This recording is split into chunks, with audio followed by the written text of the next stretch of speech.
بله سلام علیکم، بفرمایید بیننده گرامی. السلام علیکم و رحمت الله و برکاته جناب انصاری عزیز من. علیکم السلام و رحمت الله و برکاته. و هستین احمد آقای عزیز ما خوب هست این بزرگوار.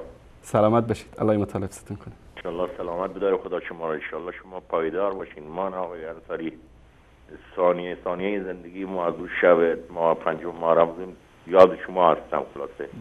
بله حتما. این عاشقی اصلا 9 ماه که پاک ما را اصلا در به در کرده. واقعا اون شب رمضانی که شما تماس گرفتید و جناب مولانا اون خبر خوش رو به ما دادن که الله سبحانه و تعالی شما رو به این نعمت بزرگ مفتخر گردانید، واقعا شب به یاد ماندنی است برای ما. اتفاقا خارج از برنامه‌تون بود. بله. پشت برنامه بود که شما میگفتید چرا رو برنامه زنگ نزدی. درست. اما بهتر که پشت برنامه بود تونستم اون که دلم می‌خواست اونجوری باشه. بذارین یادم نیاد که حالم ناجور میشه، کم هم حرف بزنم امشب. خدمتتون عرض کنم که اون آقای اولی که پخش کردین آقای یوسفی گفتید، درسته؟ بله. دکتر یوسفی. ایشون در کرج که میان من بر دکتر معینی هست، در تهران که میرم بر دکتر توفیقی هست، در مشهد که میرم من بر دکتر واقفی هست. حالا شما میگید یوسفی، من پاک ایلون موندم آقا. این که از این آخوندا که هستن مردان 1000 چهره هستن بیننده گرامی. واقعا آقا چی گفتید؟ گل گفتید. حالا اینو بگذاریم اون جهانگیر خان. آقای جهانگیر خان الان یه جهانگیر خان نیست که بیاد خلاصه یه کاری کنه این مشکلات، این بدبختی ها، این همه زجر، این همه خودکشی، این همه فقر، این همه فساد، این همه بیکاری. این جهانگیر خان یعنی یک جهانگیر خان پیدا نمیشه. لعنت الله. یه جهانگیر خان که هست اونجا تو تهران نشسته دیگه. او که قربون برم، اون که خورشید با فرزندانش عکسش هفته پیش برای ما فرستادن، خورشید و فرزندانش، بعد او که اصلا میسوزونه اعلام مذهب. خیلی داغه. آقا یه چیزی میخواستم خدمتتون عرض کنم. این آقایی که همین گفت که این من نمیشناختمش، درست. گفت که دعا کردن و حضرت چیز اومدن، عیسی اومدن، بعد از طرف آقای بهجت هم گفت. حالا گنده‌تر از آقای بهجت مرحوم علامه طباطبایی هنیشون، درست، خدا رحمتش کنه، آدم معتدل خوبی بوده. از تفسیرش من اینجوری استنباط میکنم.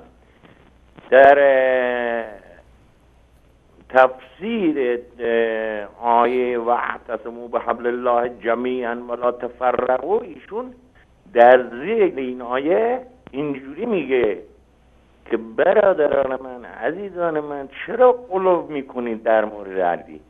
درست. چرا صفات خدایی بشودید؟ من نمیگم، این تفسیر المیزان میگه دیگه، من که نمیگم که. درست. چرا این دروغا رو میگید؟ چرا این مرد بزرگ تاریخ این بعضی وقتا اونقدر میاریدش پایین ذلیلش میکنید، بعضی وقتا از مقام خدایی بهش میدید؟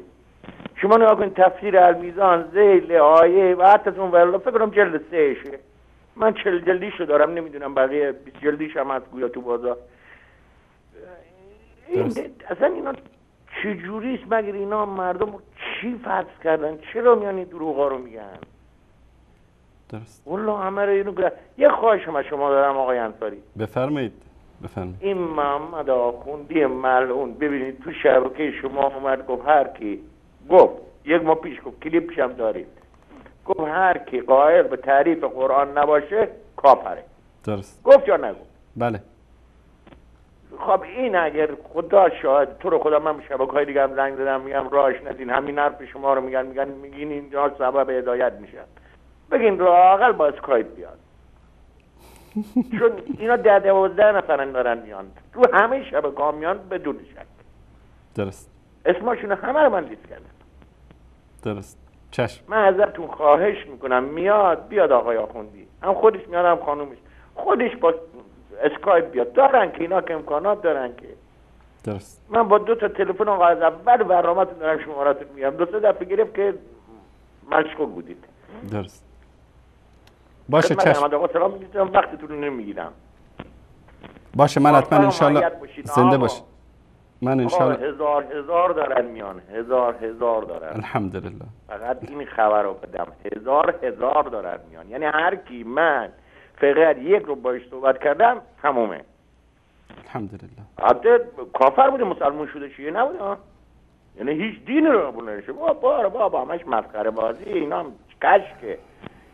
اقناعشون کردم که نه دین حقه، به این دلیل اینا هم کار نداشته باشید و اومدن الحمدلله تو راه.